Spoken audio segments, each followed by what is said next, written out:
রব্বুল আলামিন বলেন রমজানে যারা রোজা রাখে আমি আল্লাহ নিজে তাদেরকে সম্মান করি। এই জন্য রমজানে রোজাদারকে যদি পৃথিবীর কেউ সম্মান দেয় আমি আল্লাহ তাকে মাফ করে দেই। শর্ত হচ্ছে ঈমান থাকা লাগবে। একটা ঘটনা পড়েছিলাম, এক হিন্দু দোকানদারি করছে হিন্দু বেটা, তার ছেলেটা প্রতিদিন খাবার নিয়ে আসে দুপুর বেলা, দোকানে বসে বসে খায়। আশপাশের দোকানগুলো সব মুসলিমদের দোকান। বাবা ওর ছেলেকে বলছে দেখো এখন রমজান, রোজার মাস চলছে, মুসলমানেরা সব রোজা আছে, এ খাবার যদি এখন ওদের সামনে খায় তাহলে আমার কেমন যেন বিবেকে বাধা দেয়। খাবার খাবো আমি, যেহেতু রোজা রাখি না, আমাদের ধর্মে নেই। খাবারটা ভেতরে নিয়ে যাও, অন্দর মহলে জায়গা আছে, গোপনে খেয়ে নেব। ছেলে তো ছোট মানুষ, বোঝে নাই, দোকানে সবার সামনে খাবার বের করে খাওয়া আরম্ভ করেছে। ওর বাবা নিষেধ করার পরও যখন শোনে নাই, গেছে রেগে এমন এক থাপ্পড় দিয়েছে। ওই রাতে ওই এলাকার যিনি মসজিদের ইমাম, তাকে আল্লাহ রাব্বুল আলামিন স্বপ্ন দেখিয়েছেন যে বাজারের অমক নামে এই হিন্দুকে আমার আল্লাহ রমজানে রোজাদারদেরকে সম্মান দেওয়ার জন্য যে ব্যবস্থা আজকে করেছে, যে কাজটা, আল্লাহ এত বেশি খুশি হয়ে গেছে, যদি ওর ঈমান থাকতো আমার আল্লাহ আজকে ওরে মাফ করে দিত। মাপ পাওয়ার জন্য যেহেতু ঈমান শর্ত, ঈমানটা নেই, এই জন্য আমি আল্লাহ মাফ করলাম না, কিন্তু কাজের উপর আমি খুশি। অথচ রমজান আসতেছে, কত মানুষ দেখবেন নিজের দোকান খোলা রেখে বিভিন্ন জিনিস দিয়ে ঘিরে ভেতরে খাবার খাবে। রমজান মাসে দিনের বেলা খাবার খাওয়া আর পায়খানা খাওয়া একই কথা। যদি সুস্থ শরীর আপনি রোজা রাখেন, ফামাং শাহিদা মিনকুমুশ শাহরা ফালিয়াসুমহু, আল্লাহ পাক বলেন তোমাদের ভেতরে কেউ যদি রমজান পায়, আমি আল্লাহ আদেশ দিলাম সে যেন অবশ্যই রোজা রাখে। এই জন্য অনেক মানুষ যারা ধান্দায় থাকেন যে না হুজুর আমার গ্যাস, আরে শয়তান, রোজা রাখলে গ্যাস আর ভালো হয়। এই পৃথিবীতে বিশ্বনবীর আর যাই রোগ হয়েছে দুনিয়ায়, 3টা রোগ তার জীবনেও হয়নি। গ্যাস্ট্রিক, আলসার, পেটের যে প্রিয়া, একটা রোগও নবীজির ছিল না। কেন? বিশ্বনবী প্রতি সপ্তাহে 2টা করে রোজা রাখতেন, সোমবার বৃহস্পতিবার, প্রতি মাসে 13, 14, 15 তারিখ শাবানের চাঁদের, আর রমজানের রোজা, ওদিকে মহররমের 10 রোজা। এগুলো আমার আল্লাহর নবী রেখেছে। নবীজি বলেছেন রোজা রাখলে আমার আল্লাহর শরীরকে সুস্থ রাখে। এই পৃথিবীতে একজন 950 বছর হায়াত পেয়েছে। কত বছর? বলেন বলেন বলেন। হযরত নূহ আলাইহিস সালাম। নূহ মানে রোজা রাখনেওয়ালা। তাকে জিজ্ঞাসা করেছিল ফেরেশতা যে আপনি দুনিয়াতে এই যে সুস্থ থাকলেন 950 বছর, এর রহস্য কি? তিনি বলছেন আমি সারা বছরে আল্লাহর জন্য রোজা রাখতাম, এই কারণে আল্লাহ আমাকে সুস্থ রেখেছেন। আরে ভাই, ভেতরে যা জিনিসপত্র আছে এগুলো তো মেশিন। আপনি একটা মেশিনে যদি 24 ঘন্টা চালাতেই থাকেন, ও লোড নিতে পারবে? ওরে অন্তত 24 ঘন্টা 2 ঘন্টা রেস্ট দেওয়া দরকার না? বলেন বলেন বলেন। আপনার শরীরে রেস্ট দেওয়া দরকার, কারণ খাবারগুলো হজম হওয়ার জন্য পিত্ত রস, যেটা পিত্তথলিতে যে পিত্ত রস দেখতে পান, এটা খাবার হজম হওয়ার জন্য সবচাইতে বড় কার্যকারী। বিজ্ঞান এখন প্রমাণ করছে আপনি যে খাবারগুলো খান, খাবারের নির্যাস দিয়ে পিত্ত রস তৈরি হয়। পেটের ভেতরে খাবার দেওয়ার পরে কয়েকটা জিনিস তৈরি হচ্ছে। 1 নম্বর ওই গুরুত্বপূর্ণ খাবার হজম হওয়ার পিত্ত রস, 2 নম্বরে মল, 3 নম্বরে প্রস্রাব, 4 নম্বরে রক্ত, 5 নম্বরে চর্বি। এগুলো দিয়ে খাবার দিয়ে তৈরি হয় শরীরে। সূরা বনি ইসরাইলের ওই যে শয়তানের একটা আয়াত আছে, ইন্নাল মুবাদদিরিনা কানু ইখওয়ানাশ শায়াতিন ওয়া কানা শাইতানু লিরাব্বিহি কাফুরা। এটা কি হবে? রব্বুল আলামিন শয়তানের যে কাজকর্মগুলো দিয়েছেন তার এক নাম্বার কাজ হচ্ছে ও অপচয়কারী। এরা শয়তানের ভাই। পুরা কোরআন শরীফ আপনি পড়ে দেখবেন শয়তানের ভাই এমন কোন শব্দ কোন গুনার কাজ করলে আল্লাহ দেয়নি। আপনি জেনা করেন, আপনি চুরি করেন, আপনি ডাকাতি করেন, আপনি ছিনতাই করেন, কোন গুনার জন্য আপনি শয়তানের ভাই হয়ে গেছেন আমি পাইনি। কিন্তু যারা অপচয় করে এরা কিন্তু শয়তানের। বলেন বলেন, আল্লাহকে এই ফতোয়া দিয়ে শেষ করে দিয়েছেন না? তিনি দেখিয়েছেন, তিনি নিজে দেখিয়েছেন যে আমি শুধু ফতোয়াই দিলাম না, আমি কিন্তু দেখিয়েছি যে আমি অপচয় করি না।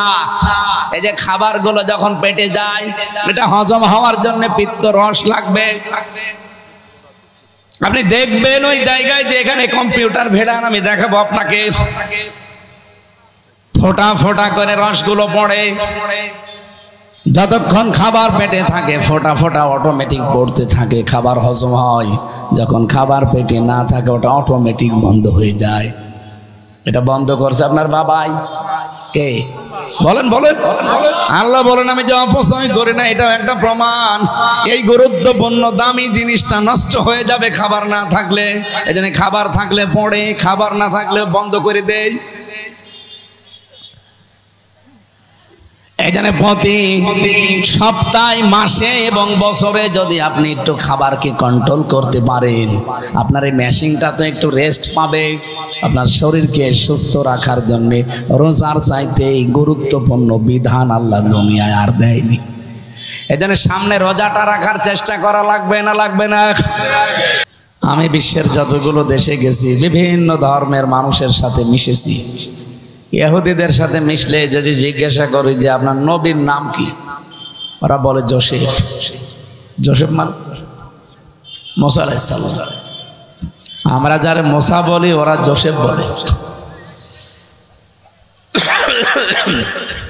খ্রিস্টানদের সাথে যখন মিশলাম তাদের জিজ্ঞাসা করলাম আপনাদের নবীর নাম কি, ওরা বলছে যিশু। যিশু মানে ঈসা আলাইহিস সালাম।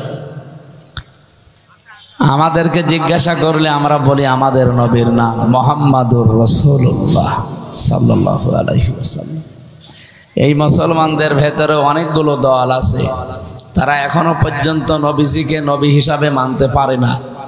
তারা গোলাম মোহাম্মদ কাদিয়ানীকে মানে। এরকম মানুষ নেই? তারাও কিন্তু কোরআন শরীফ পড়ে, তারাও রোজা রাখে, তারাও নামাজ আদায় করে এই কোরআন শরীফ দিয়েই। আপনি ঢাকার বক্সি বাজারে যান, আলিয়া মাদ্রাসার পাশে, ওখানে আহমদিয়া জামাত, তার মানে কাদিয়ানি যারা, তাদের একটা মসজিদ আছে। এই গেটে একজন বসে আছে, যারে তারে ঢুকতে দেয় না। ওই দলের অনুসারী হওয়া লাগবে, তারপরে ঢুকতে দেবে। এই যে এই মানুষগুলো কোরআনে কারিমের ৬৬৬৬টি আয়াত, এটা প্রসিদ্ধ। ৬২৩৬টা আয়াত, এটা বিশুদ্ধ। এরা তেলাওয়াত করে, এরা সব আয়াত বিশ্বাসও করে যে আল্লাহ নাজিল করেছে। খালি কোরআনে কারিমের একটা আয়াত ৪ ভাগের ১ ভাগ ওরা বিশ্বাসও করে না, মানেও না। এই এখানে আওয়াজ আসে কেন?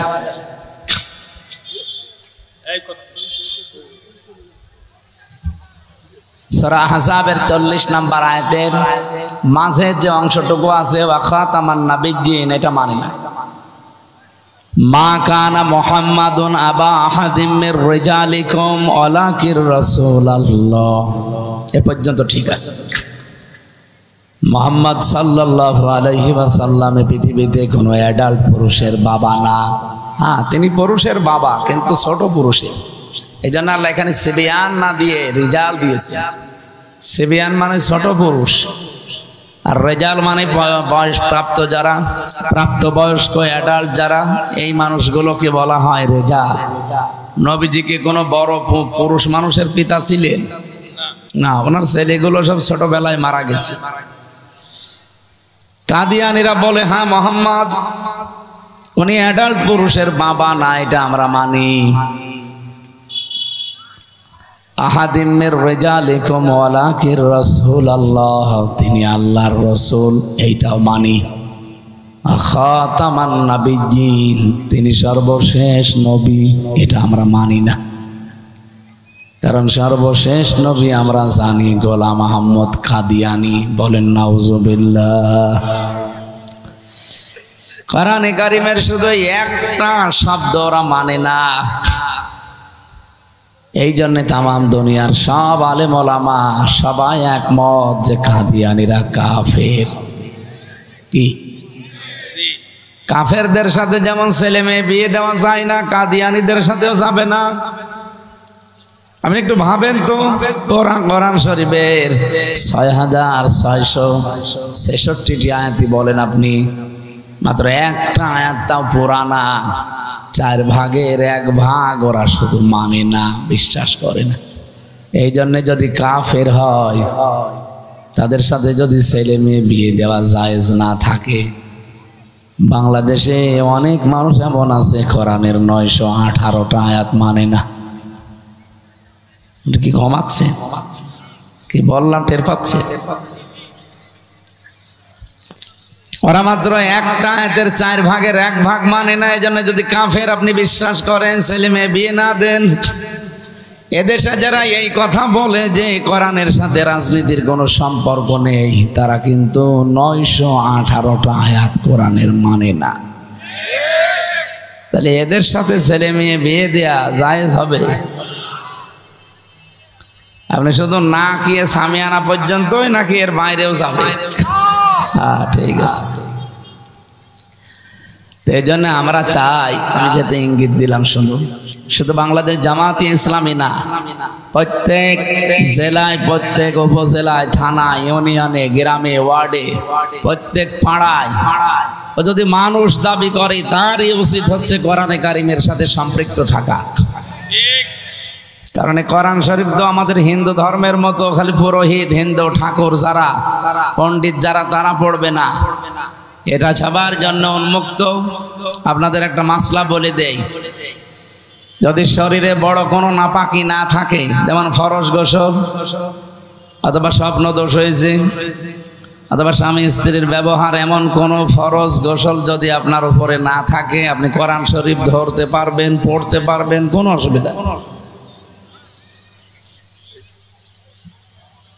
ইরানের তেহরান বিমানবন্দর, আমেরিকা থেকে একজন এসেছে, লরেন বোক নামে এক মহিলা, ওই যে টনি বেলোয়ার ছিল তার শালি, ছোট শালি। এটা এক মুসলমানকে ডাক দিয়ে বলছে, হ্যালো ব্রাদার, এইদিকে আসেন, আমি মুসলমান হব না, আমি একজন খ্রিস্টান, কিন্তু আমি ইসলাম জানতে চাই, কি পড়লে অথেন্টিক ইসলাম জানা যাবে, ওইটা আমারে দিন। বলেন তো, আপনার কাছে এলাকায় কোনো হিন্দু যদি এসে বলে আমি ইসলাম গ্রহণ করব না, আমি মুসলমান হব না, কিন্তু ইসলাম জানতে হলে অথেন্টিক কি পড়া লাগবে, সেই বই আমারে দিন, কি দেবেন? কোরআন তো একবারে বলে ফেললেন, প্রশ্ন আসতে পারে, ও তো ওযু করে নাই। কোরআনে কারিম ধরার জন্য ওযু শর্ত নয়। লা ইয়ামাসসুহু ইল্লাল মুতাহহারুন, এই আয়াত দিয়ে আমরা অনেকে দলিল দেই যে পবিত্র ফেরেশতারা ছাড়া কেউ এটা স্পর্শ করে না। আয়াতের অর্থ ঠিক আছে, পবিত্র ফেরেশতারা ছাড়া এটা কেউ স্পর্শ করে না। আয়াতের আগের আয়াত পরের আয়াতের সাথে আপনি তাফসীর করতে হলে এর উসুলের মূল নীতি হচ্ছে আগের আয়াত পরের আয়াতে কি আছে এটা আপনাকে আগে জানা লাগবে। এখানে আলেম নেই, আমি আপনাদেরকে বলছি, এর আগে আমার আল্লাহ দিয়েছেন ইন্নাহু লাকুরআনুন কারীমুন ফি কিতাবিম মাকনুন। অবশ্যই এটা সম্মানিত কোরআন, সুরক্ষিত করা আছে সংরক্ষিত কিতাবে। পবিত্র ফেরেশতারা ছাড়া কেউ এটা স্পর্শ করে না। জেনাজাবাসী আর একটু অ্যাক্টিভ হয়ে শোনা লাগবে, কারণ এটা এখন অনেক চ্যালেঞ্জের সামনে। এলাকায় যদি হিন্দু থাকে তারা আল্লাহর কোরআন পড়তে পারবে না, এই জন্য আয়াতটা আমি সর্বপ্রথম পড়লাম। যারা বলেন এই কথা যে কোরআনের নিষেধ, ওযু ছাড়া ধরা যাবে না, আরে ভাই আয়াতের এই শব্দের আগের পরের বিষয়টা একটু মিলিয়ে দেখেন। ফি মানে মধ্যে, কিতাব মানে বই, মাকনুন এ শব্দের শাব্দিক অর্থ হচ্ছে সুরক্ষিত। এর বাংলা অর্থ দাঁড়ায় যেখানে হাতের স্পর্শ লাগে নাই। বলেন তো পৃথিবীতে এমন কোন জায়গা আছে যেখানে হাতের স্পর্শ লাগে না? আপনি কি ঘুমাচ্ছে? কথা শুনতেছেন? মায়ের জরায়ু যেখানে সন্তান থাকে ওই জায়গায় কোনোদিন মানুষের হাতের স্পর্শ লাগে না। 2 নম্বরে লাউহে মাহফুজ যেখানে কোরআন আছে, এখানে মানুষের হাতের স্পর্শ নেই। হ্যাঁ আছে, ইল্লাল মুতাহহারুন। মুতাহহারুনের অর্থ 2টা, একটা হচ্ছে পবিত্র আর একটা হচ্ছে নিষ্পাপ। পৃথিবীতে এমন কোন আল্লাহর বান্দা আছে যে 100% নিষ্পাপ পবিত্র? এটা কাদের জন্য মানায়? ফেরেশতা। বলেন বলেন।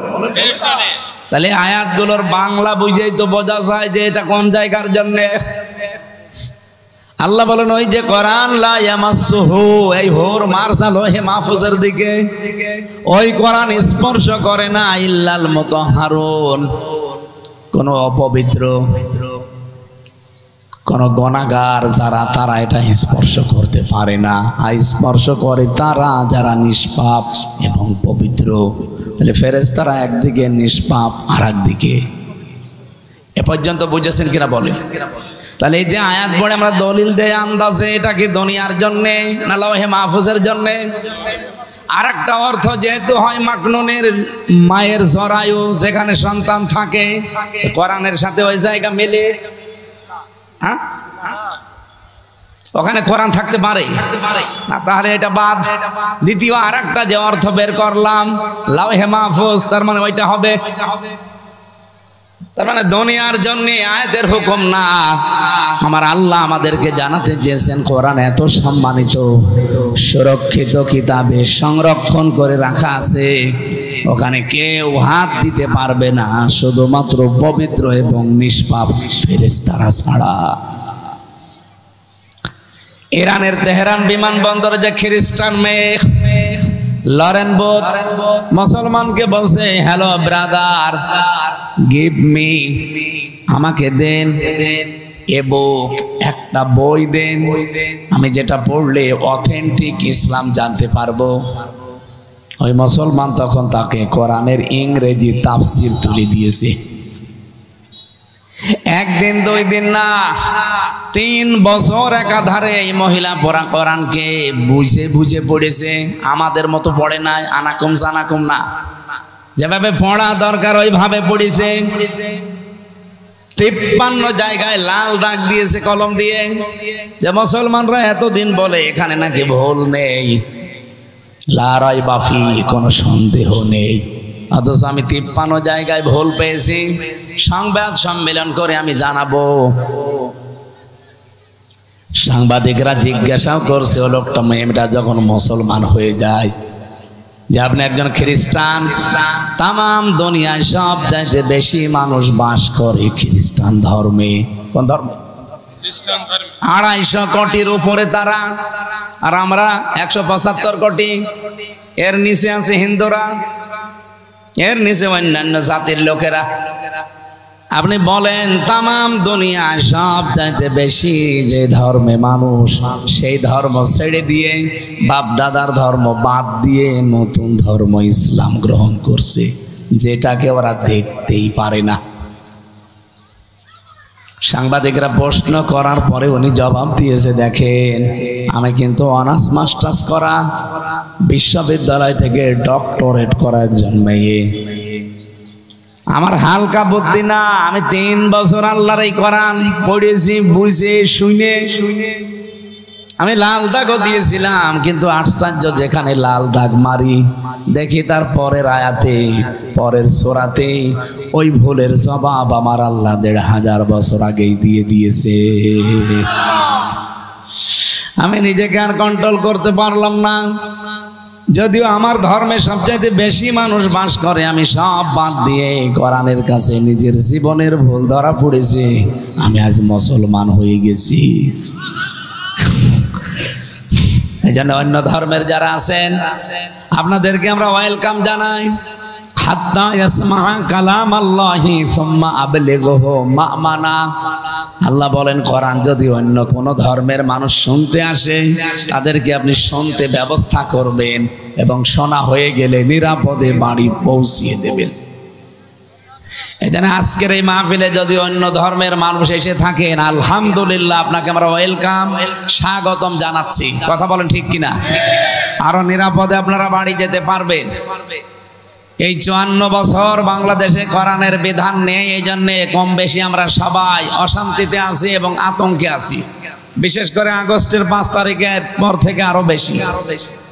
আমরা যেন আতঙ্কে না থাকি সেই জন্য কোরআনের বিধান দরকার।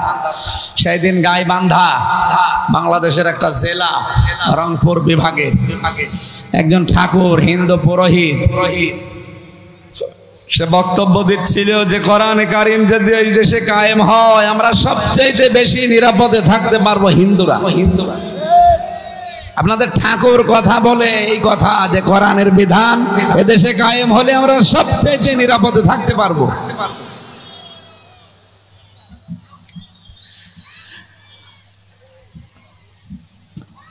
ঝিনাইদহবাসী, এখান থেকে যে মাসলাটা আপনাদের ক্লিয়ার হয়ে গেল আজকে, যে বড় কোনো নাপাকি শরীরে না থাকলে কোরআন শরীফ ধরা পড়া বোঝাতে কোনো নিষেধ।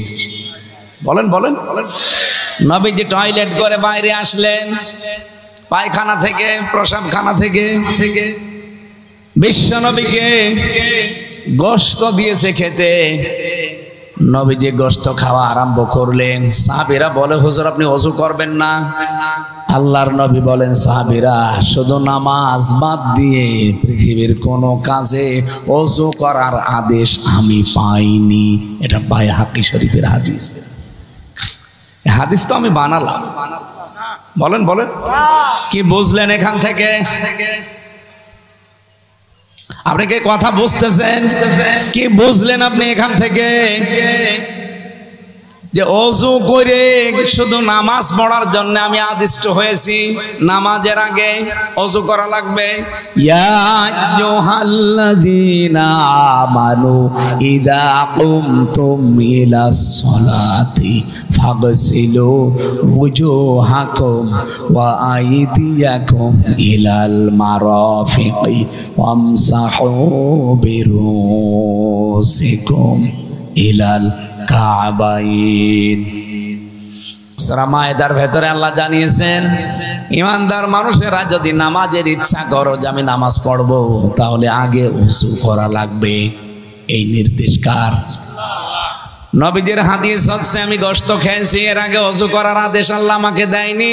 শুধুমাত্র ওযু করা লাগবে নামাজের আগে। অজুতে যদি 4টা ফরজ কেউ আদায় করে তার অজু হয়ে যাবে। হ্যাঁ, কমপ্লিট করার জন্য, পরিপূর্ণ করার জন্য সুন্নাত আছে, ওগুলো পালন করা লাগবে।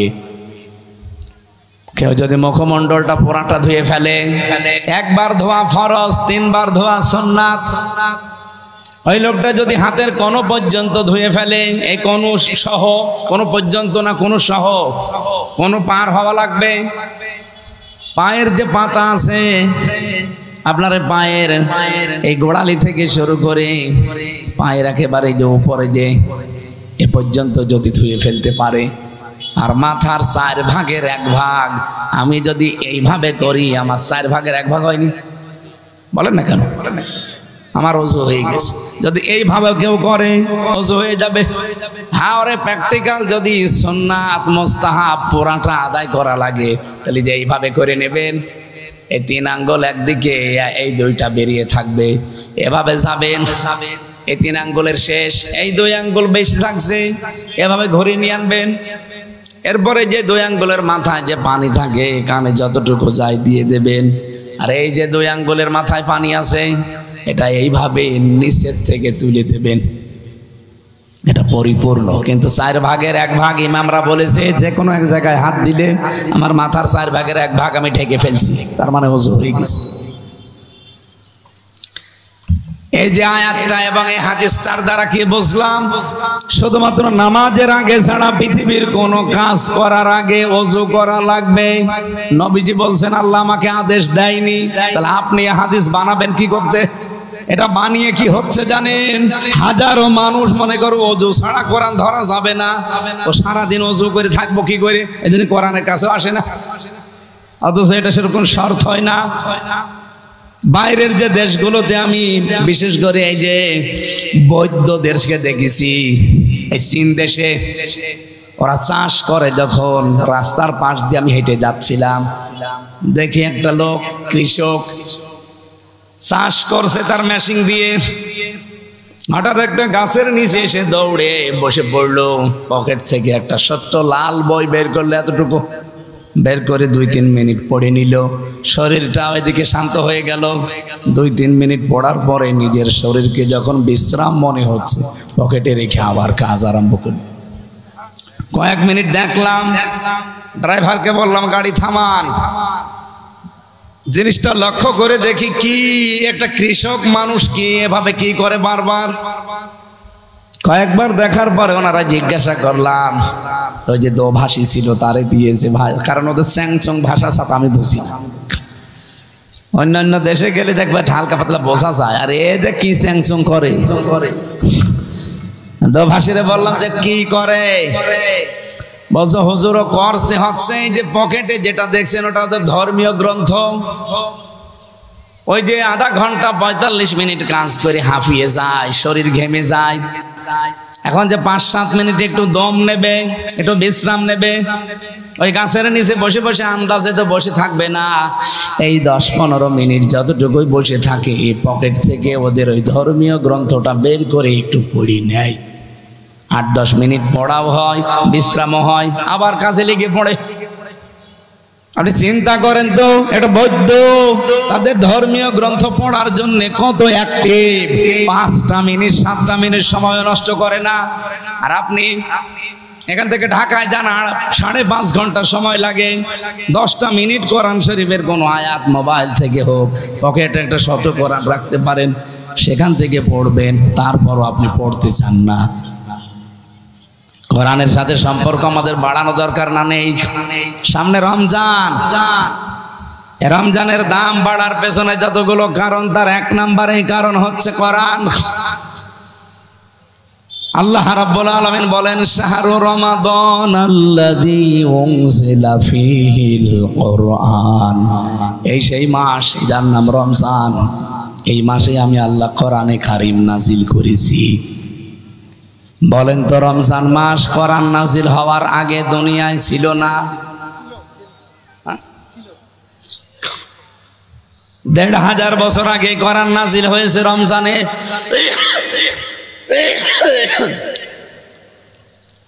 এর আগেও তো হাজার হাজার বছর পার হয়েছে দুনিয়ায়, তখন রমজান ছিল, তাহলে রমজানের দাম ছিল? বলেন বলেন না, কোনো দাম ছিল না। ওই মুহররম, সফর, রজব, শাবান যেরকম এরকমই ছিল। আল্লাহ বলেন আমি রমজান মাস কবে বানিয়েছি জানো? ইন্না ইদ্দাতাশ শুহুরি ইনদাল্লাহি 12 শাহরান ফি কিতাবিল্লাহ ইয়াওমা খালাকাস সামাওয়াতি ওয়াল আরদা মিনহা আরবাআতুন হুরুম। সূরা তাওবার 34, 35, 36 নম্বর আয়াতে আছে, আল্লাহ বলেন অবশ্যই আমি আল্লাহর কাছে গণনার দিক থেকে 12টা মাসের নাম আমি আল্লাহ ওই দিন আমার কিতাবে লিখে রেখেছি যেই দিন আসমান আর জমিন আমি আল্লাহ তৈরি করি। তার মানে রমজান ওই 12 মাসের ভেতরে নেই। এই বলেন বলেন, রমজান 12 মাসের ভেতরে যদি থাকে, এটা কিন্তু 2 বছর 5 বছর আগে না, এটা তৈরি হয়েছে আসমান জমিন যেদিন আল্লাহ বানায় ওই দিন। কিন্তু হাজার হাজার বছর পার হয়ে গেছে, রমজানের মূল্য মর্যাদা ছিল। বলেন বলেন, আল্লাহ রমজানের মর্যাদা বাড়িয়ে দিয়েছেন শুধু কোরআন নাজিলের কারণে। মক্কা নগরীতে শুধু আল্লাহর ঘর আছে, এই জন্য মক্কার দাম বেড়ে গেছে। মদিনার দাম বাড়ার পেছনে কারণ হচ্ছে সেখানে আল্লাহর নবীর রওজা আছে। কথা বলে না কেন? রমজানের দামও বেড়েছে শুধু কোরআন থাকার কারণে। আমাদের উচিত হবে রমজানে আমাদেরকে কোরআনে কারীম যে নির্দেশনা দিতে চাই, তার প্রথমটা হচ্ছে হুদাল লিন্নাস। এ কোরআন মানুষকে হেদায়েত দেবে। বলেন তো, হিন্দু কি মানুষ না? হ্যাঁ, কথা বলেন না কেন? খ্রিস্টান মানুষ না? এই জন্য অন্য ধর্মের যারাই আছেন, নাজিল হওয়ার মাস যেহেতু রমজান, আপনাকে ওয়েলকাম জানায়, আহ্বান জানায়, আসেন, পড়েন, বসেন। সেদিন এক অধ্যাপক বিসিএস ক্যাডার, ওনারে বললাম, স্যার আপনাকে আমি জোর করে মুসলমান বানাতে চাই না, আর আমাদের ধর্মে এটা নেই। আমাদের ধর্মে আছে লা ইকরাহা ফিদ্দিন, ধর্মে কোনো জবরদস্তি বাড়াবাড়ি নেই।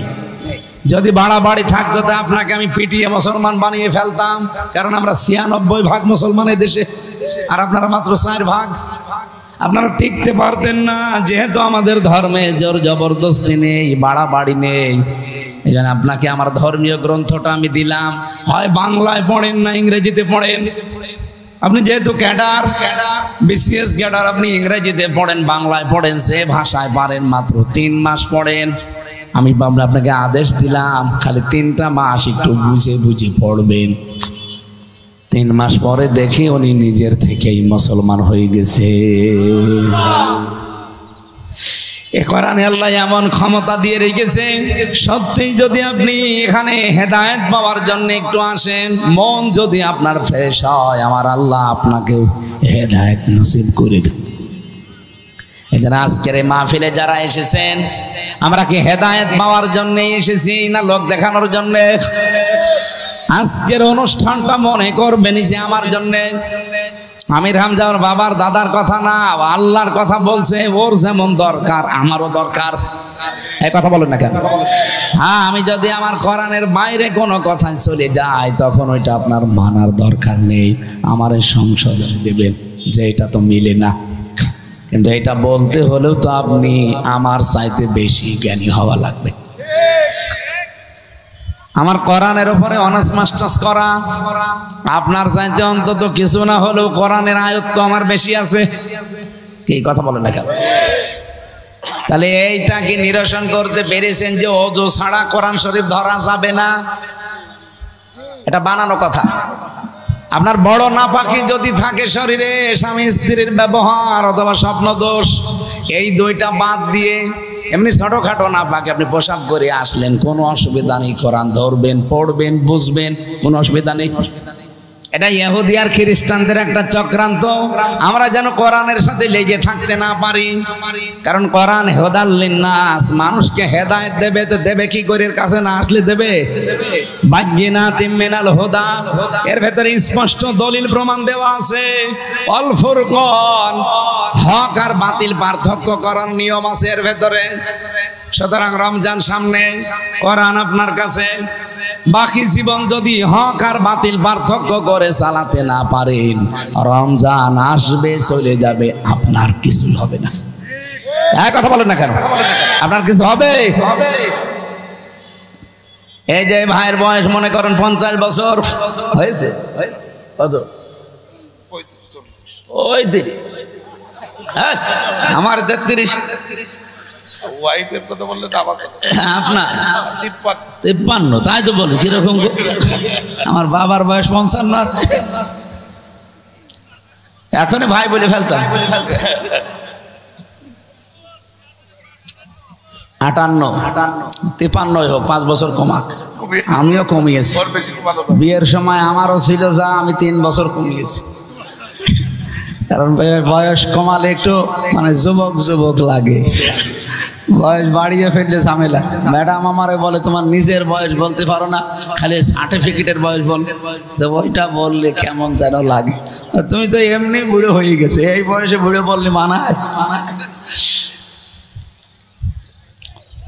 ৫৩ বছর বয়সে যদি উনি ১৫ বছর থেকে রোজা রাখা আরম্ভ করেন, বলেন তো ৩৩ বছর কমপক্ষে রোজা রাখতেছে। কথা বলেন না কেন? ওই সময় যা ওনার ঈমান ছিল, ওনার আমল ছিল, ওনার চরিত্র যা ছিল, 53 বছর বয়সেও তাই একই আছে।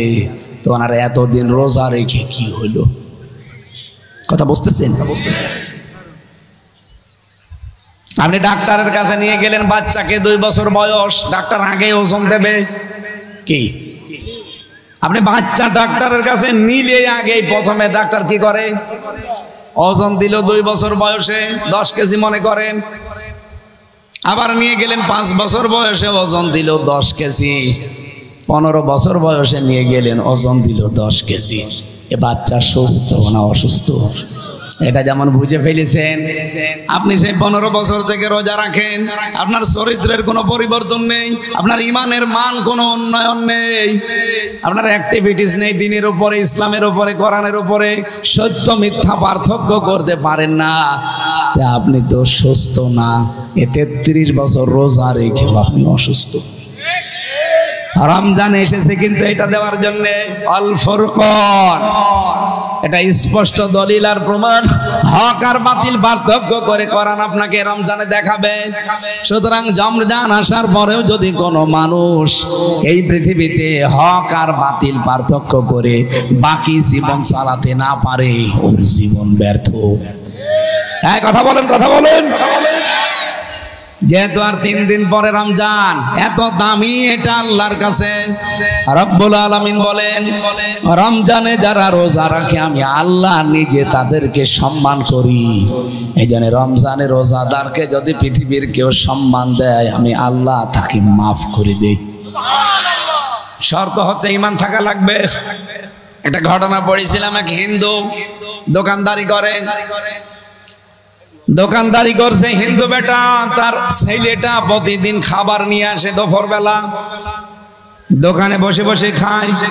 আশপাশের দোকানগুলো সব মুসলিমদের দোকান।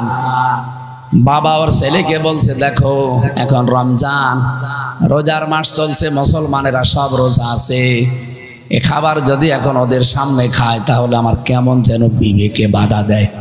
খাবার খাবো আমি, যেহেতু রোজা রাখি না, আমাদের ধর্মে নেই। খাবারটা ভেতরে নিয়ে যাও, অন্দর মহলে জায়গা আছে, গোপনে খেয়ে নেব। ছেলে তো ছোট মানুষ, বোঝে নাই, দোকানে সবার সামনে খাবার বের করে খাওয়া আরম্ভ করেছে। ওর বাবা নিষেধ করার পরও যখন শোনে নাই, গেছে রেগে এমন এক থাপ্পড় দিয়েছে।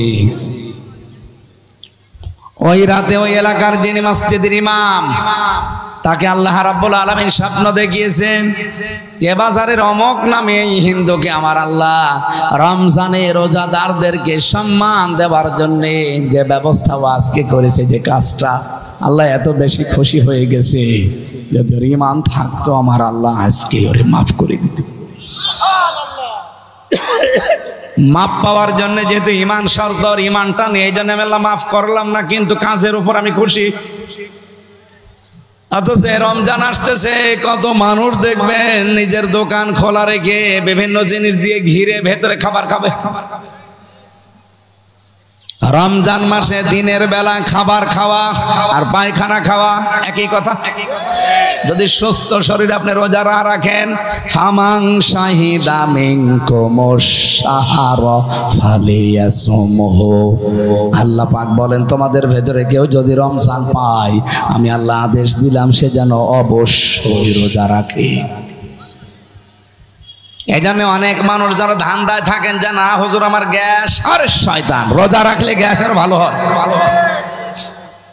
এই পৃথিবীতে বিশ্বনবীর আর যাই রোগ হয়েছে দুনিয়ায়, 3টা রোগ তার জীবনেও হয়নি।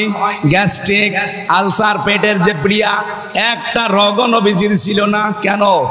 বিশ্বনবী প্রতি সপ্তাহে 2টা করে রোজা রাখতেন, সোমবার বৃহস্পতিবার, প্রতি মাসে 13, 14, 15 তারিখ শাবানের চাঁদের, আর রমজানের রোজা, ওদিকে মহররমের 10 রোজা।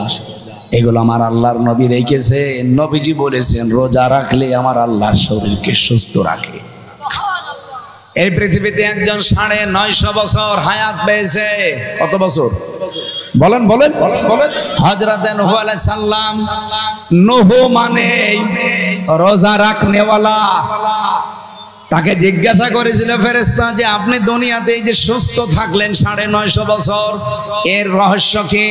তিনি বলছেন আমি সারা বছরে আল্লাহর জন্য রোজা রাখতাম, এই কারণে আল্লাহ আমাকে সুস্থ রেখেছেন।